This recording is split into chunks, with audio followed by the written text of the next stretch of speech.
આવતીકાલે સવારે 9 વાગ્યાથી નડિયાદની વિધાનસભામાં 2 રેલીઓનું આયોજન કરવામાં આવ્યું છે. એક નડિયાદ રૂરલનો ભાગ વિધાનસભાનો, એની અંદર દેવસિંહની આગેવાનીમાં આખી રેલીનું આયોજન કરવામાં આવ્યું.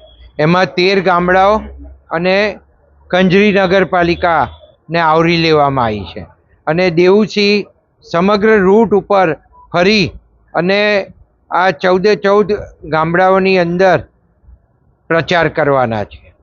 અને એવી જ રીતે મને કહેતા આનંદ થાય છે કે રાજ્યના માનનીય મુખ્યમંત્રી શ્રી ભૂપેન્દ્રભાઈ પટેલ આવતીકાલે નડિયાદ આવવાના છે અને નડિયાદ વિધાનસભાના કાર્યાલયથી સવારે 9 કલાકે બાઇક રેલીનું આયોજન કરવામાં આવ્યું છે.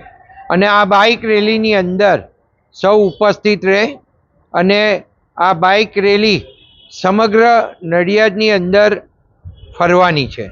અને નડિયાદની અંદર અમે નક્કી કરેલા સ્પોટ છે, એ સ્પોટ ઉપર એમનું ભવ્ય સ્વાગત થાય એના માટેના તમામ આયોજનો માટેની મિટિંગ પણ હમણાં પૂર્ણ કરી લીધી છે.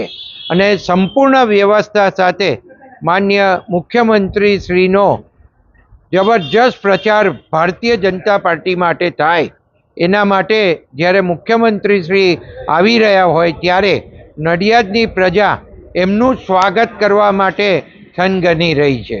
હમણાં જ